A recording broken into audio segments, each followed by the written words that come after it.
Chapter 1. The Stain of Oakhaven. Alara flinched. The cold was not just in the ancient damp stones of Oakhaven Keep. It lived in her uncle's voice. It radiated from his heavy, slumped form in the high-backed chair. "Faster, girl." Lord Theron's command was a low rumble. He was a mountain of dark furs and a sour, simmering temper. Alara's hands, chapped raw and red, tightened on the heavy earthenware jug. Wine sloshed inside, threatening to spill. Don't spill. Don't look up. Don't make a sound. That was her mantra. Her only defense. "You are a stain, Alara." His voice dropped to that awful conversational tone, the one that always came before the cruelty. "A weak, human stain on my hall. An embarrassment." She kept her gaze nailed to the floor. Human. The word was a slap. In this brutal world of primal strength, of shifting skins and lunar-drawn power, she was nothing. She had no wolf. She was a hollow shell where a soul was supposed to be. Alara poured the dark red liquid into his goblet. Her worn sleeve slipped. Instinct. She yanked the rough fabric down. A violent, panicked motion. Her hand flew to her wrist, covering the skin, hiding the mark. It was a silvery, crescent-shaped birthmark. A tiny moon kissed into her skin. Theron didn't see. Thank the goddess. But the near miss made her heart hammer against her ribs like a trapped bird. He had never explained why the mark was so forbidden. He only ever told her it was a brand of her shame. He grunted, snatching the cup. "Pathetic!" Alara wanted to scream. She wanted to run. She wanted to fight. But her fear was a chain, forged and locked by 20 years of his tyranny. This existence was a half-life, a gray, aching void. She was desperate to escape because she knew, deep in her marrow, that this was not all she was meant to be. "How much longer can I survive this?" She backed away, melting into the shadows. That was her only real skill. Chapter 2. The Unwanted Betrothal. That previous thought of survival was a bitter joke. The next evening, Theron summoned her to his study. He was not yelling. He was smiling. A greasy, self-satisfied expression that turned Alara's blood to ice water. "You should be grateful, girl," he announced, tapping a stack of papers on his crude desk. "I have found a place for you. I have finalized the arrangement." Alara's breath hitched. A terrible, cold premonition slid down her spine. A place. Alpha Brocus of the Red Creek Pack. Theron chuckled, a wet, awful sound that made her stomach churn. He needs a new wife, his last one. Well, she did not last long. The story of Brocus was a shadow that terrified even the hardened wolves of Oakhaven. He was a brute, a monster who broke his mates, a scarred tyrant who ruled with blood and sheer unadulterated terror. No. The word was a whisper. It escaped before she could stop it. Theron's smile vanished. No? He crossed the room in 2 massive strides. He did not hit her. He just loomed, his shadow swallowing her whole. "You are my property, Alara. You have no wolf. You have no name. You have no power." He spat the words. "You will do as I command, because I am your only salvation from the wilderness." Salvation? This was not salvation. This was a death sentence. This was trading one cage for a smaller, blood-soaked one. He will kill me," she said. Her voice shook, but she held his gaze. Maybe. Theron shrugged, the casualness of it more violent than a blow. "But you will be his problem, not mine. I have arranged the signing. He comes in 3 days." Alara's world tilted. 3 days. She was being sold like livestock. She stumbled back, desperation clawing at her throat. This was why he was so eager. He needed her gone. But why the sudden, frantic rush? Just as the despair threatened to shatter her, a sound cut through the heavy silence. A horse. Ridden hard. Shouts from the main gate. Theron stiffened, his piggish eyes snapping to the door. Who dares? The hall door burst open. A guard, pale and breathing hard, stumbled inside. He held aloft a scroll, sealed with a sigil that made Thuron freeze. A massive, snarling wolf's head. The mark of the Alpha King. Chapter 3. The King's Sigil. The sight of that royal sigil changed the air in the room. The oppressive weight of Alara's doom was instantly replaced by a new, sharper, and far more potent terror. "What is this?" Thuron snarled. He snatched the scroll from the terrified guard's hand. His thick, clumsy fingers fumbled with the black wax. He broke the seal. His eyes scanned the parchment. Alara watched his face. She expected rage. She expected fury at the interruption. She did not expect panic. Lord Thuron, the brood of Oakhaven, went pale. A sickly, gray pallor. His breathing grew shallow. His gaze darted around the room, wild and trapped, before it landed on her. "The Alpha King," he whispered. It was not a name of respect. It was a curse. "Lycidas, he's coming here." Alara's mind went blank. The Alpha King. The cold, ruthless, and devastatingly powerful ruler of all Lycanthos. The warrior king whose name was only spoken in hushed, fearful tones. The one who hunted traitors and ripped out the hearts of his enemies. "He is on an inspection of the lesser packs," Thuron read, his voice cracking. "He will be here by moonrise. Tonight." Suddenly, Thuron moved. He was on her in a flash. His hand was a vice on her arm, his fingers bruising her skin. His eyes were not just cruel, they were terrified. "You," he hissed, his face inches from hers. His breath smelled of sour wine and panic. "You will not be seen. Do you understand me?" This was it, the real gnawing question. Why was he so afraid? "I don't." "He cannot see you. He must not see that mark." He was shaking her now. "I sealed your cursed wolf to protect this family, to keep you hidden, and you will not ruin me now." Sealed, the word hit her like a physical blow. My wolf. Before she could process the impossible, world-tilting revelation, he threw her toward the kitchens. "Hide yourself. If he lays eyes on you, I will not just let Brocus have you. I will kill you myself." This threat was different. It was not his usual bored cruelty. This was raw, desperate fear, because of her.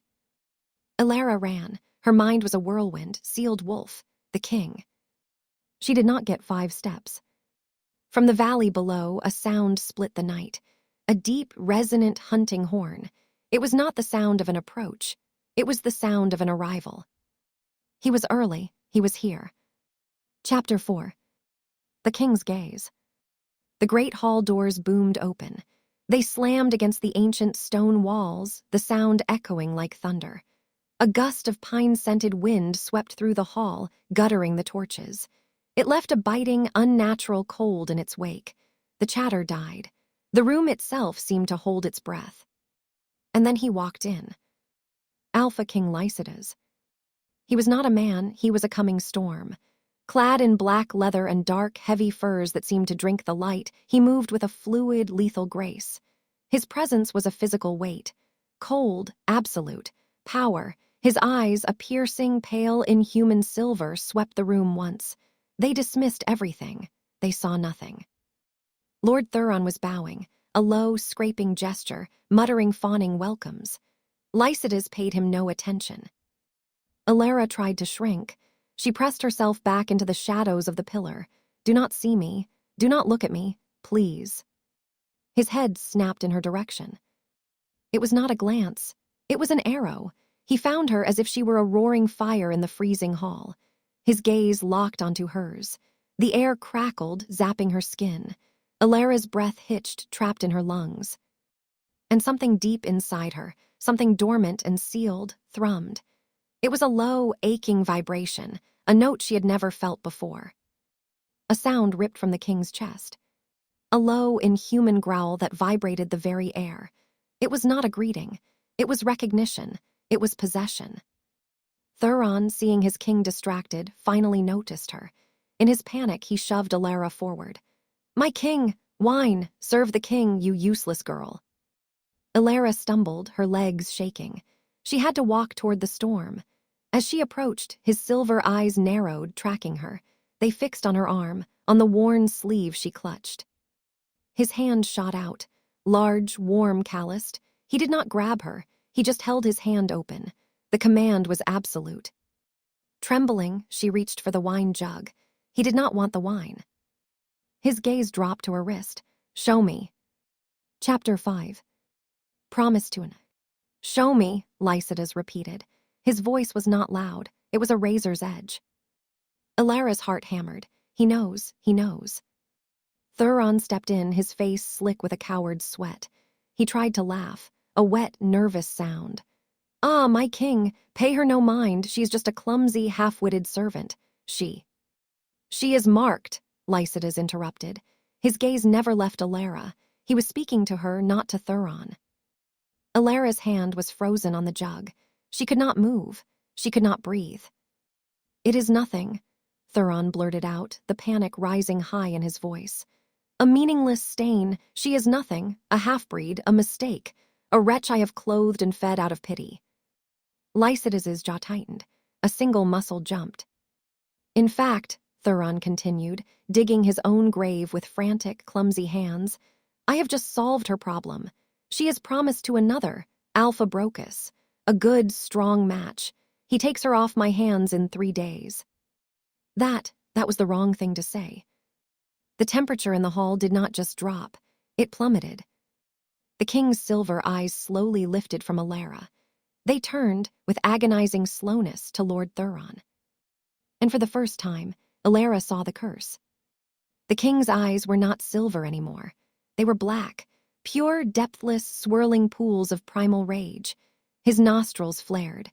A snarl tore from his throat, a sound of pure, territorial fury that rattled the shields on the wall. "She is what?" Thuron recoiled. He physically stumbled back, his bravado shattering like thin ice. This was not a political disagreement. This was a primal challenge.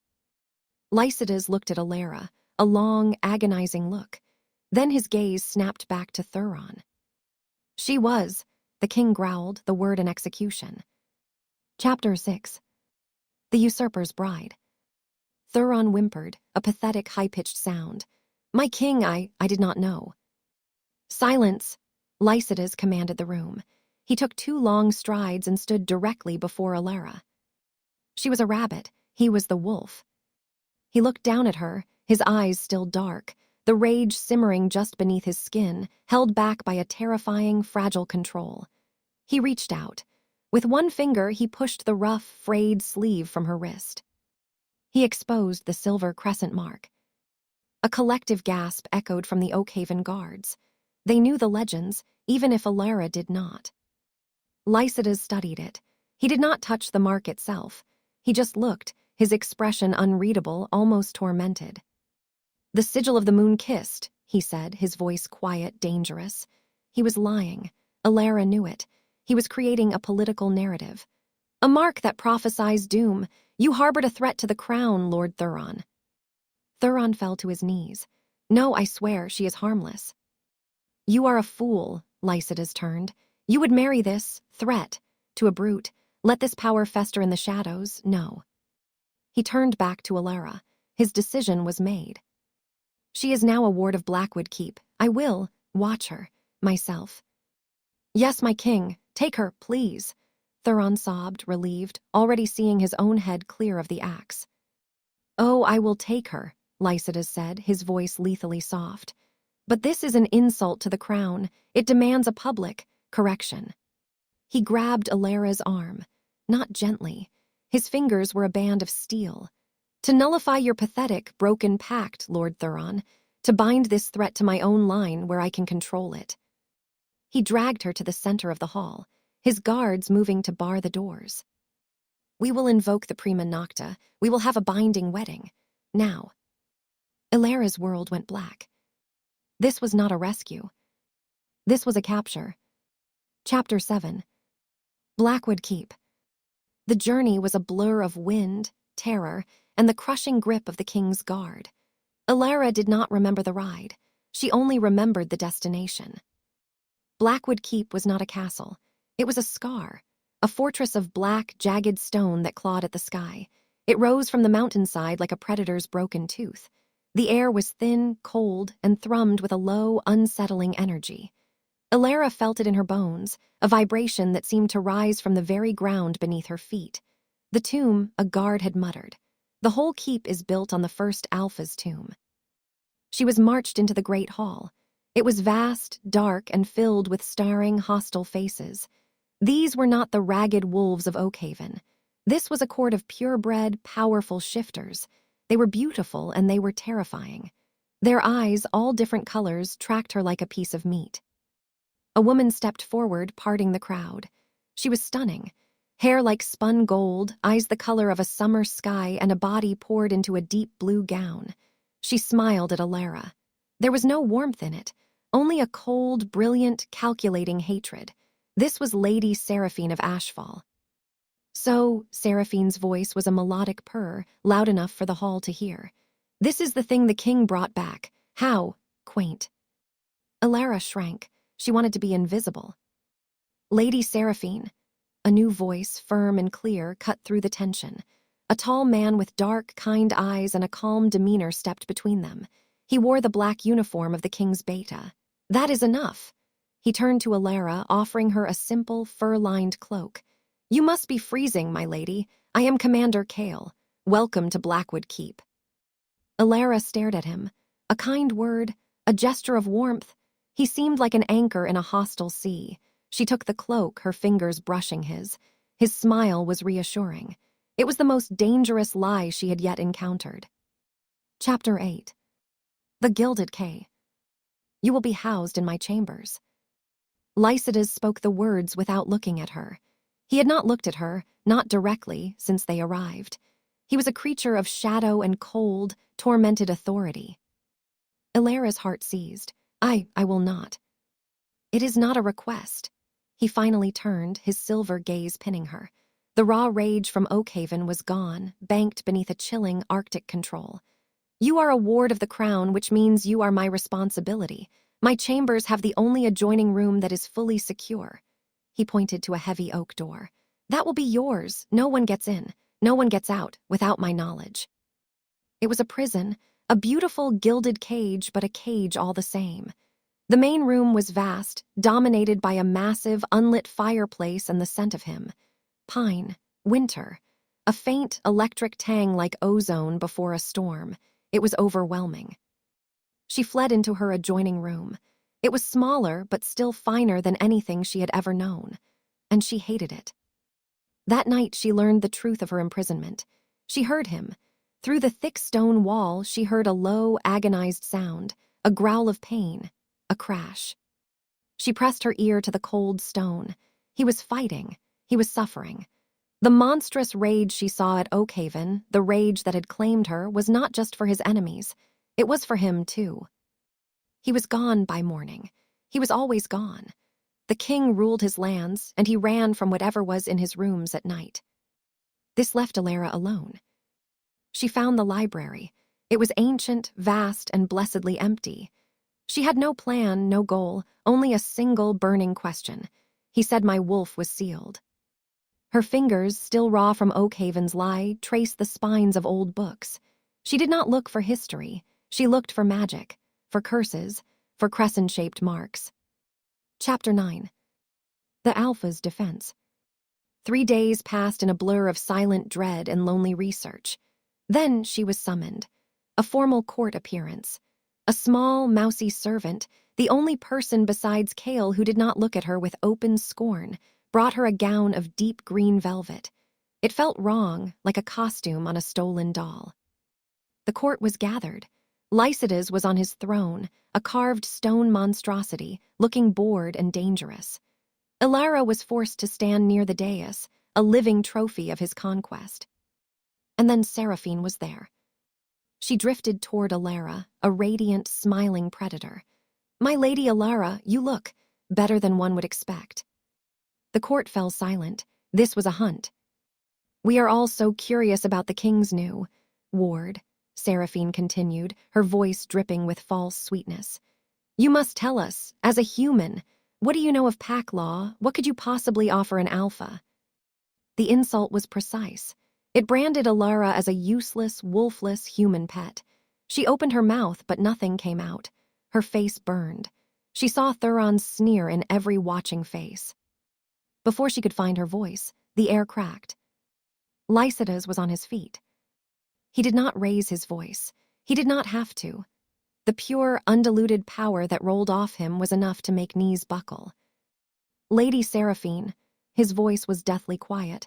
Every eye snapped to him. You forget yourself. Seraphine's smile faltered. My king, I was only. You were only questioning my judgment. He moved. He was not on his throne anymore.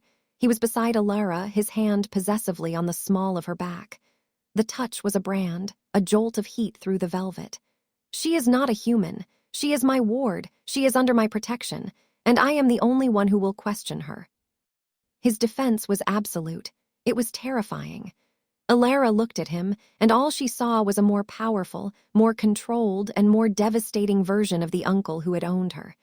This was not protection. This was a statement of ownership. Chapter 10. The Traitor's Key. The king's defense had been a public branding. It quieted the whispers, but it amplified the stares. It made Alara a pariah with a powerful, dangerous owner. Lycidas himself remained a cold, distant mystery. He was haunted. He barely slept, and the nights she did hear him, the sounds of splintering wood and pained, suppressed growls made her skin crawl. His proximity was a torment, a constant, low-level thrum under her skin. What is wrong with him? And what did Thuron mean? Sealed. That one word haunted her. It drove her back to the library, to the dusty, forgotten corners. He did not mean anything by it, my lady. Commander Kale's voice startled her. She dropped the heavy book. He bent to retrieve it, his smile as warm and dependable as the morning sun. Lord Thuron is a brute. He likely meant he sealed you away from the world. Alara shook her head, her frustration making her bold. No, it was something else. I felt it, and this place. She touched the cold stone wall. I can feel it. It's humming. Kale's smile faltered just for a second. He looked at her, his dark eyes intense. You are more perceptive than most. The king keeps the true histories locked away. He glanced down the empty corridor. He has his reasons. He fears the old texts. He fears the prophecies. Prophecies, the word sent a shiver through her. The first Alpha's legacy, his curse. Kale sighed, as if burdened. Lycidas believes they are nonsense, but I believe knowledge is never the enemy. He reached into his tunic and produced a small, impossibly old iron key. This opens the lower archive, the restricted section. He pressed the cold metal into her palm. I did not give this to you, but perhaps you can find the answers he is too afraid to look for. Alara stared at the key. It was a betrayal of his king. It was an act of profound, dangerous kindness. She finally had an ally. She finally had a path to the truth. Chapter 11. The Prophecy. The lower archive was a place of cold, still air. It smelled of dust and secrets. The key turned. The lock clicked. The heavy door groaned open. Alara found it almost immediately. It was not a book, but a single, ancient scroll kept separate from the others. The prophecy of the moon-kissed. Her hands shook as she unrolled the brittle parchment. The script was archaic, the ink faded. She will be born under the crescent, weak but not. The seal will hold the power. Seal, there it was, her breath hitched. Until the king of the cursed line finds her. His rage her key, her presence his cure. His rage her key, Lycidas, the thrumming inside her. It all started when he arrived. But woe, for the moon-kissed bride ends the Alpha line. A cold dread filled her. Ends the Alpha line. What did it mean? She never got to read the rest. The sound of the heavy archive door opening made her scream. Guards seized her. They dragged her, the scroll still clutched in her hand, up from the depths and into the great hall. Lycidas was on his throne. The court was in full session. She was found, a guard shouted, in the forbidden archive with this. He ripped the scroll from her hand and held it aloft. Alara saw Kale near the throne. He was watching her, his face a mask of profound, pained disappointment. He had set the trap, and she had walked right into it. Lady Seraphine glided forward. She did not look at Alara. She looked at Lycidas, her voice a ringing, triumphant bell. He was right. My king, the rumors are true. Commander Kale warned us this might happen. She snatched the scroll. We all know the words. We have all heard the whispers of the doom. Seraphine unfurled the parchment and read the last, damning line for the entire court to hear. The moon-kissed bride ends the alpha line. A unified, horrified gasp sucked the air from the room. Seraphine spun, her beautiful face twisted into a mask of righteous fury. She pointed a single, damning finger at Alara. She is not a ward. She is a curse. She is here to kill our king and destroy us all. Chapter 12. The Shattering. The words hit Alara like a physical blow. Kill the king, destroy us all. The court erupted. It was a wave of sound. Shouts, curses, witch, assassin, doom, the nobles surged, a wall of hatred and fear. Alara stumbled back. No, I didn't know. She looked to Lycidas. He was on his feet. His face was pale, his silver eyes wide. He was not looking at her with anger. It was something else. A dawning, horrified recognition. He knew the prophecy. Seize her, Seraphine shrieked, feeding the fire. She is a traitor. A guard, eager to earn Seraphine's favor, lunged. His gauntleted hand clamped down on Alara's arm, right over the crescent mark. The pain was sharp, but it was nothing compared to the pressure. The accusations, the betrayal by Kale, the king's silent stare, the fear, it was all too much. The thing inside her, the thrumming, vibrating, sealed-away part of her did not just stir. It broke. No. A silent scream detonated from her very soul. A wave of pure, silver energy blasted outward. It was visible. It was raw. It was real. The guard who held her was thrown backward, as if swatted by a giant, unseen hand. He crashed into a stone pillar and did not get up. A sound ripped through the hall, the sound of 1,000 crystals shattering at once.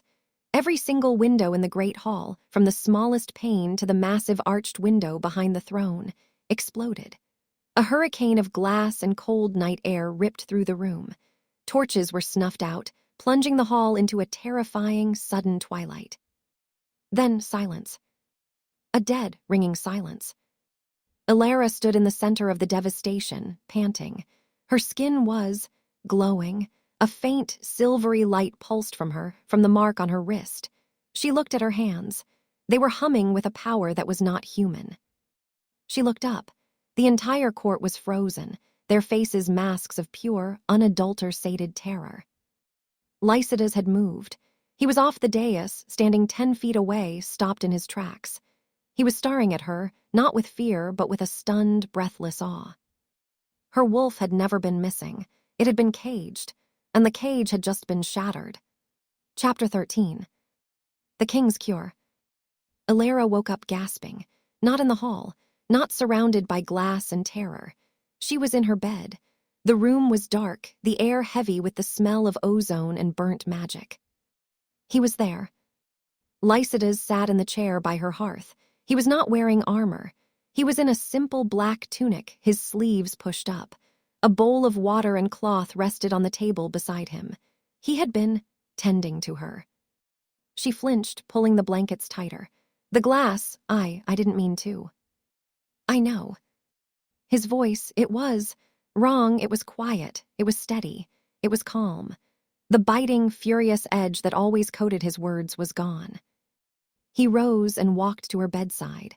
Alara pressed herself against the headboard, her heart a frantic drum, terrified of the punishment for what she had done. He stopped just out of reach. You have been unconscious for most of the night. His silver eyes were clear. The black, tormented rage she was so used to was completely absent. He looked like himself. You are not angry, she whispered. It was a question. I am, he paused, searching for the word. I am not in pain. He looked at his own hands as if seeing them for the first time. My entire life, Alara, there has been a noise, a fire in my head. A curse passed down from the first alpha. It demands rage. It demands control. It is always screaming. He finally looked at her, and his gaze was so intense it stole her breath. And now it is silent. He had been in the hall when her power exploded. He had been closest to her. The silver light that shattered the windows had cleansed him. "The prophecy," she choked out. "It says I am your doom." "That prophecy was written by cowards," Lycidas said, his voice a low, rough rumble. He took a step closer. He was near enough now that she could feel the heat radiating from his body. "You are not my doom, Alara." He reached out, his hand hesitating before his fingers brushed a lock of hair from her face. His touch was electric. "I believe you are my cure." Chapter 14. The Shadow Pact. The keep settled into a strange, brittle peace. Alara was no longer a prisoner, nor was she a guest. She was an enigma. The court avoided her, their fear now mixed with a quiet, terrified reverence. Seraphine watched her from a distance, her hatred now cold and focused. And Lycidas stayed close. He was a different man. The clear-eyed king was more focused, more decisive, and infinitely more dangerous than the rage-cursed one.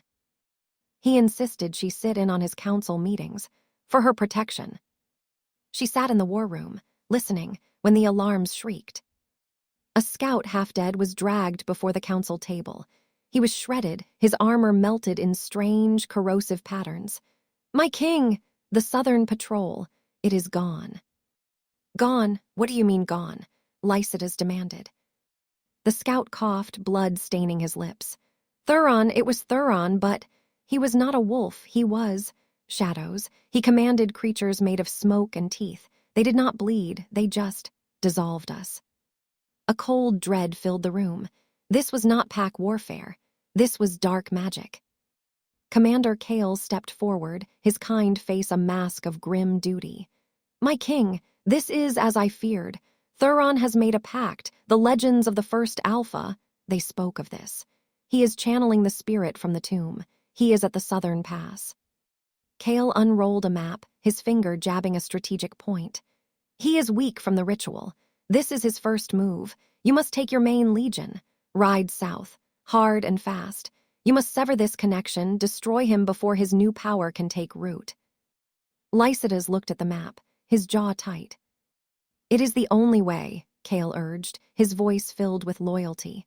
"We must show the Pax that you are the true Alpha, that this abomination will be put down." Alara watched Kale. His advice sounded perfect. It sounded strategic. So why did her skin crawl? Why did it feel with absolute certainty like the worst possible move?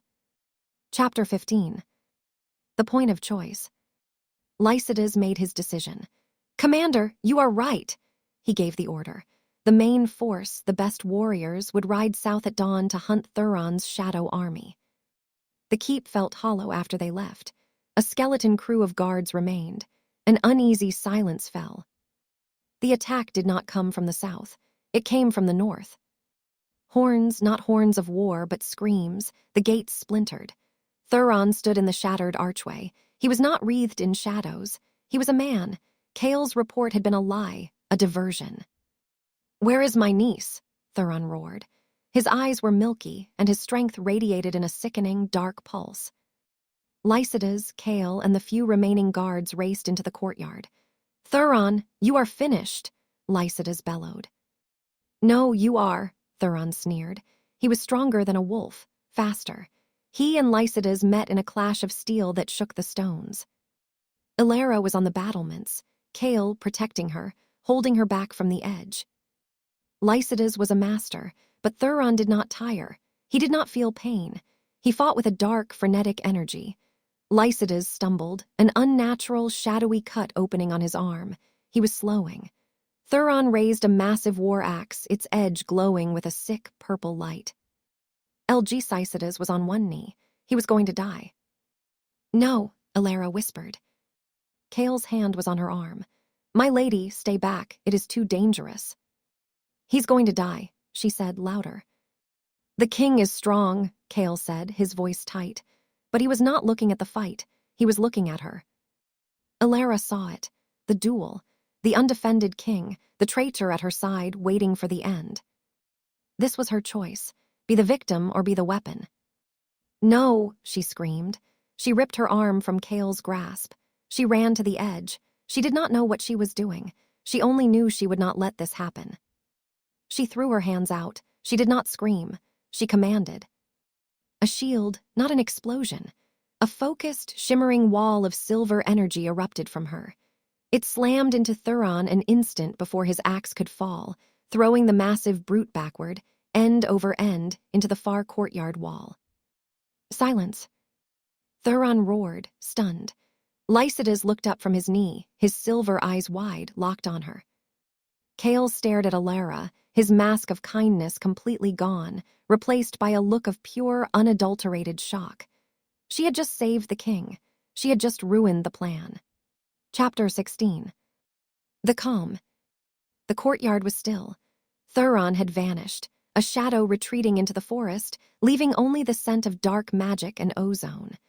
Alara was shaking, the raw power draining from her limbs, leaving her weak and cold. Lycidas rose. He walked past his stunned guards, past the traitor Kale, and did not stop until he stood before her on the battlements. He did not speak. He simply reached out and took her hand. It was not a gesture of ownership. It was not a command. It was gratitude. He squeezed her fingers, his thumb brushing over her mark, and this time the touch was not a brand. It was an anchor. "You saved my life," he said, his voice a low rumble, meant only for her.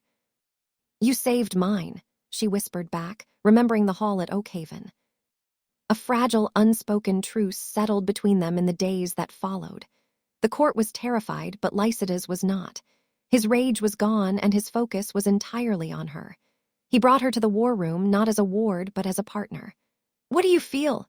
he would ask, pointing to the map where Thuron was last seen, and she would tell him of the cold, slithering energy she sensed. The bond was new. It was tentative. It was real. Lycidas, in his newfound clarity, tasked Kale with a vital mission. "Thuron is using a power I do not understand," the king declared before his council. "Commander, I want you to go into the deepest archives, the ones even I have not unsealed. Find any record, any ritual, any mention of this shadow magic. We must find a weakness." Kale, his face a mask of loyal, earnest duty, bowed low. "It will be my honor, my king. I will find the truth for you." He smiled at Alara as he left. "I will protect this keep. I will protect our Luna." Chapter 17. The mother's words. Kale was true to his word. He returned 2 days later, his expression somber. He found Alara in the library, where she now spent her time not in fear, but in study. "My lady," he said, his voice soft, almost pained. He carried not a scroll, but a small, leather-bound chest, its surface rotten with damp. "In the lowest archive, buried beneath scrolls of magic, I found this." He placed the box on the table. It was not a state secret. It was personal. "It bears the crescent moon of your mark," he said gently. I believe it belonged to your mother." Alara's world stopped. Her mother, a woman she could not even picture. Her fingers, trembling, fumbled with the rusted latch. It sprang open. Inside, there was only one thing, a small, tightly bound journal. Kale bowed. "I will leave you. Some truths are not meant for an audience." He left, his footsteps silent, his betrayal absolute. Alara opened the book. The ink was faded, the handwriting a graceful, desperate loop. It was her mother's. She wrote of her love for a man named Kale. She wrote of her joy at a new life. And then she wrote of her terror. The seer spoke the words, "My child. She will be the one. The prophecy, the moon-kissed bride. They will hunt us for this." Alara's blood ran cold. She read on, her breath catching in her throat. Thuron, he found a ritual. A terrible, dark bargain to hide her power, to seal her wolf, so the king's hounds would not scent her. The king's hounds. The last pages were frantic, blotted with what might have been tears. It was not enough. The Alpha King's assassins are on their way. They know. Lycidas. His hounds of justice are coming. They ride for Oakhaven. They are coming to kill my child. We must flee. We must run. The last entry was a single, hurried line. He is here. Chapter 18. The killer.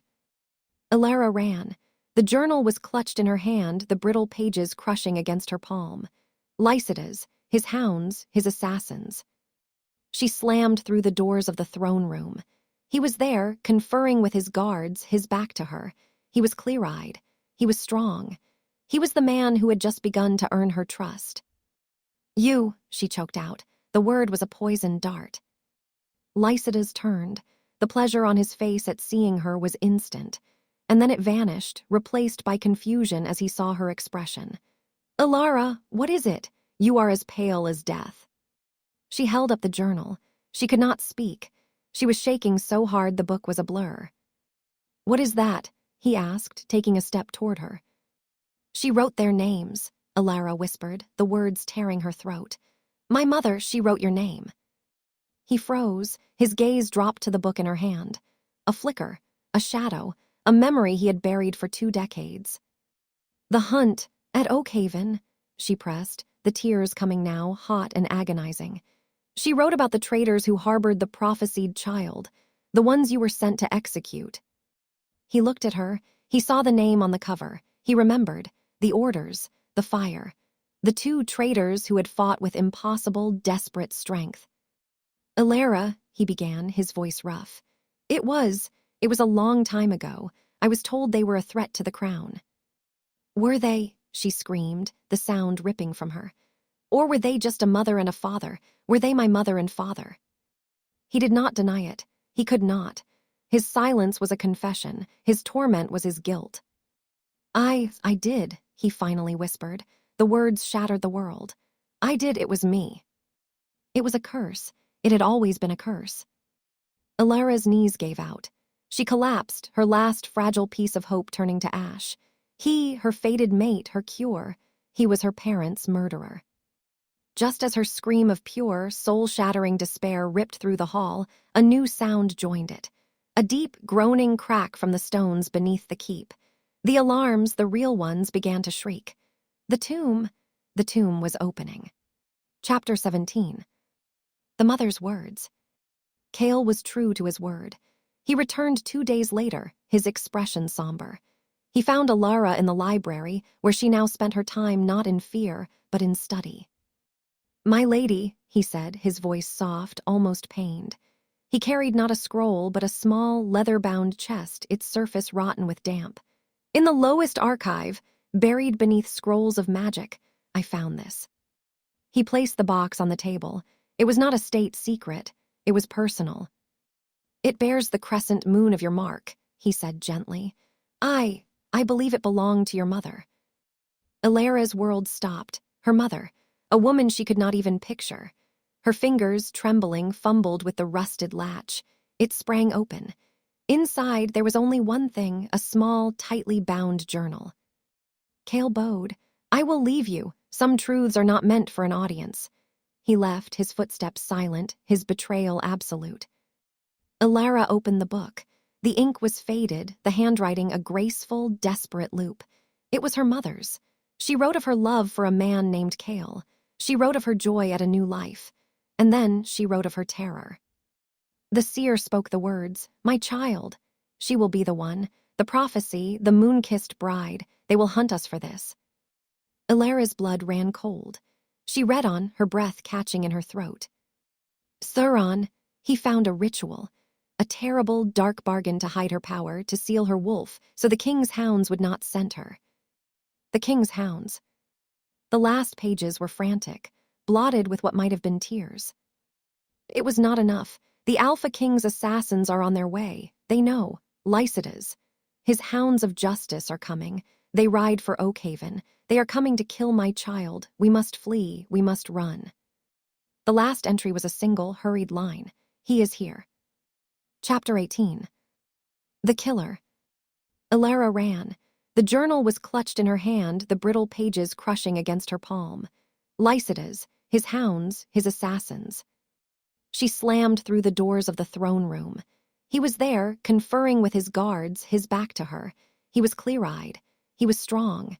He was the man who had just begun to earn her trust. You, she choked out. The word was a poisoned dart. Lycidas turned. The pleasure on his face at seeing her was instant, and then it vanished, replaced by confusion as he saw her expression.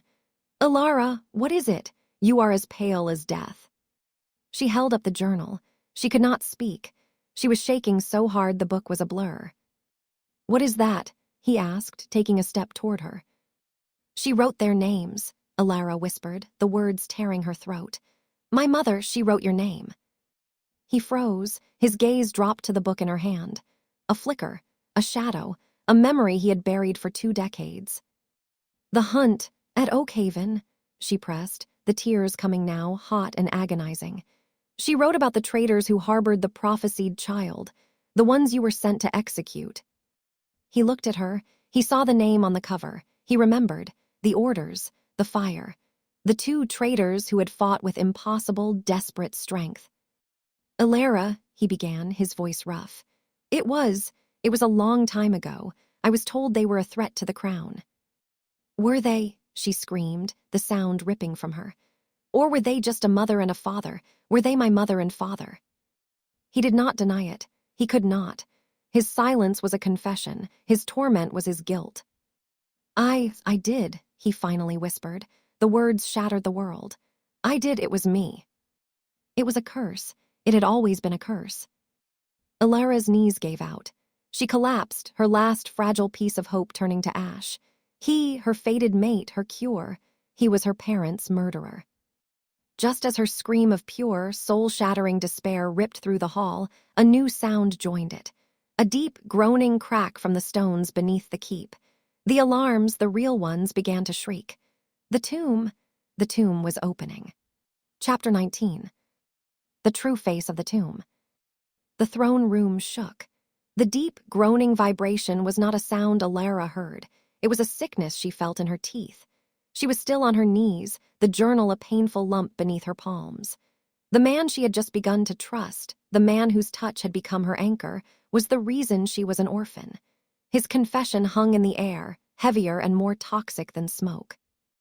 Lycidas stood frozen, a statue of his own guilt, his eyes wide with a 2-decade-old horror. He is mine. The roar came from the main doors. Lord Thuron stormed in. He was not sneaking. He was invited. His milky eyes were alight with a greedy, feverish madness. He marched past them, his gaze fixed on the center of the room, where the great stone sigil of the keep was cracking open. Black, oily smoke, colder than the grave, was seeping from the fissures. Yes, Thuron cried, his arms open wide. The pact, the power, it is mine. You were promised nothing. The voice was not Thuron's. It was not Lycidas's. It was a dry, ancient, sibilant whisper that seemed to come from the smoke itself. The black vapor stopped seeping. It surged. It rose like a great black serpent coiling in the air before the throne. Thuron stopped, his triumph faltering into confusion. I made the bargain, I served you. You were a key, the shadow hissed. A crude, brutal, useful tool. Before Thuron could move, a tendril of blackness lashed out. It was not solid. It was pure shadow.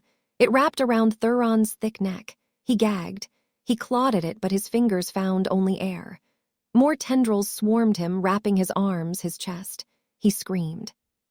It was not a quick death. They watched, horrified, as the darkness drained him. The dark power Thuron had been wielding, the unnatural strength, was pulled from his body. It flowed like a black river into the shadow, feeding it.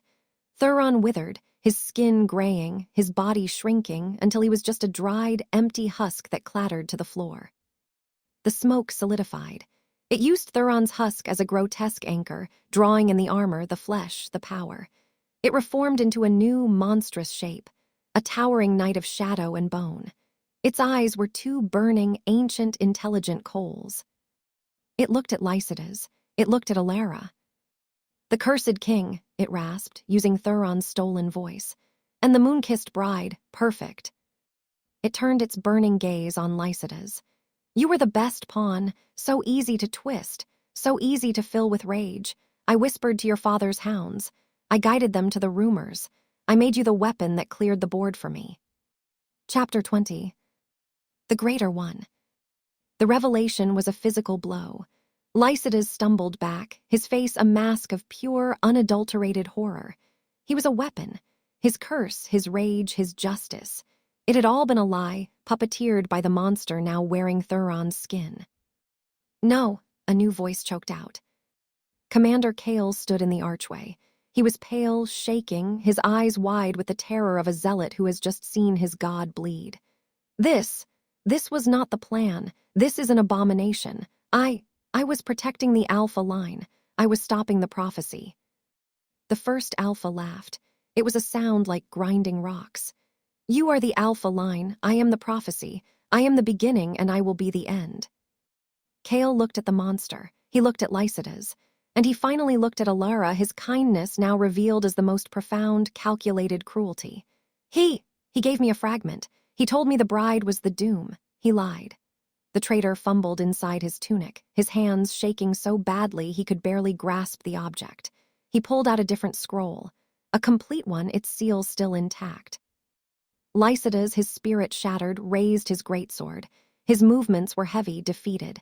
Alara, run! His voice was hollow. Get out of the keep, save yourself, this is my atonement. He was preparing to charge the monster. He was preparing to die, buried under the weight of his sins. But Alara did not run.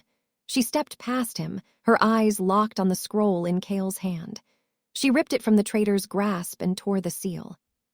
Her eyes flew across the ancient script. She found the line that had defined her. The moon-kissed bride ends the Alpha line. But there was more. The fragment Seraphine had read, the piece Kale had leaked, had been a lie of omission. Her finger traced the next, crucial words, hidden until this moment. To begin a greater one. It was not a curse. It was not a doom. It was not an end. It was an evolution. Chapter 21. Destiny Reforged. To begin a greater one. The words were a key, unlocking her entire life. The first Alpha, this creature of shadow, rage, and singular, brutal control, that was the Alpha line. That was the past. A past she was destined to end. It does not matter what you read, child, the first Alpha boomed, sensing the shift in her.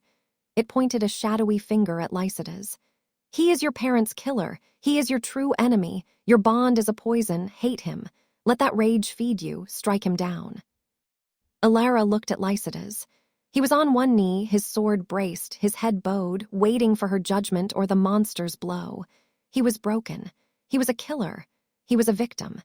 He was a man who had, for a few short days, been her king. Yes, she said. Her voice was not a whisper. It was a bell. Clear and cold, it rang through the throne room.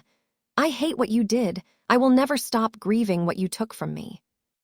Lycidas flinched, his shoulders hunching, as if awaiting a physical blow. But he, she spun, her arm extended, her finger pointing directly at the first Alpha, is the one who made you a weapon. He is the one who stole my parents. He made you a murderer, and he made me an orphan. She walked to Lycidas. She stood before him. He looked up, his silver eyes swimming with a grief so profound it mirrored her own. We do not have to be the monsters he created, she said, her voice soft now and fierce. She held out her hand. Alara, I killed them, he whispered, his soul raw. And he murdered us both, she replied. We will settle your past, we will have our reckoning, but we will have it later. We will not let him win our future. He stared at her hand. He saw the path she was offering. Not simple forgiveness, not an easy pardon. He saw a choice. He saw their future. He placed his hand in hers. The moment their skin touched, Alara screamed, but not in pain. She screamed with intent. She did not ask for her power. She took it. She tore down the last remnants of Thuron's seal. The silver light did not just explode from her. It ignited. It was a vortex of pure, raw, lunar power. It wrapped around them both. Lycidas roared as the silver light met his own, destroying the rage curse, cleansing the blackness. His power merged with hers, a perfect, fated harmony. They rose together as one. His silver eyes were clear. Her brown eyes pulsed with an identical, otherworldly light. The first Alpha took a step back. You, Lycidas began, his voice a calm, powerful baritone. Are finished, Alara completed. Chapter 22. The true Alpha. Alara felt him, Lycidas. He was not just beside her, he was with her. His strength was a wall at her back, and her power was a river flowing through them both. The silver light of her unsealed wolf merged with the clear, steady gold of his Alpha aura. The air hummed with their combined energy. The first Alpha recoiled. The shadow husk of Thuron took a step back, its burning coal eyes wide with disbelief. This is not possible. You should be tearing each other apart. The monster lunged. It did not aim for Alara. It aimed for Lycidas. She will never forgive you, boy. You are a killer. A tendril of pure, black rage, the echo of his old curse, shot toward the king.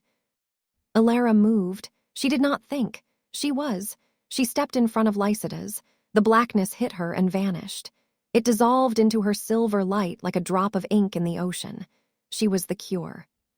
He is right, Alara said, her voice a calm, layered chord her own and something more. I will never forget. She looked at Lycidas. But he is not our future. She turned back to the monster. And you are the past. She advanced. Lycidas rose, joining her, their hands locking. He was the shield, she was the sword. The first alpha threw everything it had. Shadows, fear, whispers of her parents' death. They hit the combined light of the greater line and burned away. No, the spirit shrieked, as Thuron's body began to crack and dissolve under the pressure. I am the alpha. You were, Lycidas said, his voice pure steel. He drove his greatsword not into the monster, but into the floor, into the cracking sigil of the tomb. Alara, now. She poured her power into him, into the blade. It was not a weapon, it was a key, a conduit. A torrent of pure, unadulterated lunar light blasted down the sword, into the tomb, sealing the darkness. The shadow husk of Thuron exploded in a soundless flash, dissolving into nothing but dust and old bones. The spirit was gone. Chapter 23. The Reckoning. The silence in the throne room was heavier than the battle had been. The great sigil on the floor was no longer cracked. It was whole, fused by a new, permanent, silvery light. The tomb was sealed. Thuron was a pile of dust and splintered bone. Alara let go of Lycidas's hand. Her legs were weak, but he was there, a solid presence, his arms supporting her waist. They were both exhausted. They were both alive. Commander Kale's voice was a dry croak. He was on his knees by the door, his face ashen, his hands shaking. I truly believed. I thought I was saving the Pax. The prophecy. Lycidas and Alara turned. They walked toward him, a united, terrifying front. Kale flinched, expecting the executioner's blow. Lycidas looked down at his former beta, his oldest friend. The old king, the one poisoned by the first alpha's rage, would have torn his head from his shoulders. This new king simply looked tired. You feared the end of our line, Lycidas said, his voice flat. So you ensured it by trying to destroy its future. My king, I repent, Kale whispered, bowing his head to the stone. Please. Lycidas looked at Alara. She met his gaze. Her expression was hard, but she gave a single, tiny nod. Not of forgiveness, of understanding. You will not die, Lycidas declared. The king looked at his guards. You will be stripped of your rank, your name, and your pack. You will be exiled. You will walk out of these gates with nothing. You will never see Blackwood Keep again. It was a fate worse than death. A shifter exiled was a lone wolf, and lone wolves did not survive. Kale was dragged away. Lady Seraphine, who had hidden in an alcove, stepped out. Her face was pale. She saw the new power. She saw Alara standing beside the king, not behind him. She did not address Lycidas. She walked to Alara and in front of the entire court, sank into a deep, perfect, and trembling curtsy. My Luna, she said. The words sealed the new reality. Chapter 24.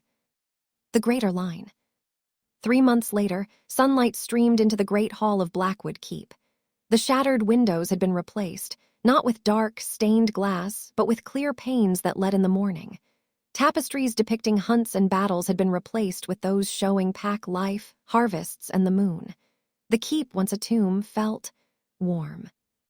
Alara stood in the moonlit glades, a place she had only read about in her mother's journal. It was real. Lycidas stood beside her, not in armor, but in a simple tunic. He was not a king. He was just a man. I come here sometimes, she said, her voice quiet, and I try to imagine them, what they were like before. Lycidas did not flinch from her pain. He did not hide from his own guilt. He reached for her hand. I see them every time I look at you, he said, his voice rough. I see their strength, their sacrifice, and their daughter. He met her gaze, his silver eyes clear of all curses but heavy with the weight of his memory. "It will never be enough, Alara, I know that. I can never repay what I took from you, from them." "No," she agreed. The word was soft but firm. "You cannot." She squeezed his hand. "So do not try, do not spend your life repaying a debt to the past." She stepped closer, laying her free hand on his chest, right over his heart. "Spend your life building the future you promised me, the greater line." He was not her cure. She was not his doom. They were just two halves of a prophecy, finally made whole. The brutal, solitary alpha line had ended, and in its place together they had begun.